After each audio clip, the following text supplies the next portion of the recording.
So if you look at the Bloomberg terminal here, we have a chart of the month-over-month change, 17.5%. Yowza, the biggest since January of 1992. How much of that, though, was the sort of post-hurricane bounce back? I mean, is there a way of stripping that out? Absolutely. So the Census Bureau releases the data and they show it to us by region. So a lot of it is coming from the south. So definitely there's a part of the story, but it could also be a little bit of demand ahead of time, ahead of the tax overhaul, so that people were thinking, okay, maybe my deductions are going to be lower and I won't be able to take advantage of home ownership in 2018, and I really need to close the deal in 2017. So that could be pulling demand a little bit from next year.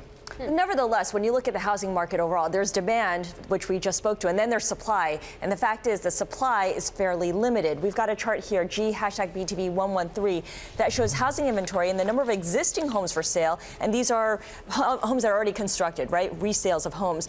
It's the second lowest on record. The previous low was in early 2017. We really haven't seen a comeback here. Absolutely. So, and I also look at housing completions for the new home sales, and that is also showing very slow growth in the number of houses. Tight supply. So it's very tight supply in both existing and new home sales, and this is what is going to limit the pace of home sales going into 2018 for sure. So until we see a significant pickup in housing starts, we will not see much of the same kind of the number that we saw today. Yeah. Makes sense. And then if we, Elena, go and look at more on, with all of these houses, whether you're buying or not, I mean, we can go into consumer spending, and from there we see maybe a little bit of change, right? I mean, a little bit better than expected here on the rise in November, rising 0.6% after a 2.2% gain previously, and that was, of course, more than people were expecting here. So what do you make of that? I mean, is the consumer healthy at this point? This was a stellar report, I would say, very strong, and it was especially strong given that the pace of income growth is picking up.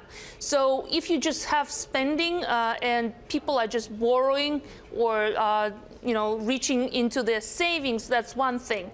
But when income is picking up, that's a different story. That tells you that such a pickup in consumer spending will continue to grow, and that is exactly what we're expecting going in 2018. We expect wages to pick up even more appreciably than this year, and we expect that to materialize into a stronger pickup in income growth and eventually in consumer spending. So consumers will remain the driving force behind economic growth in the next year.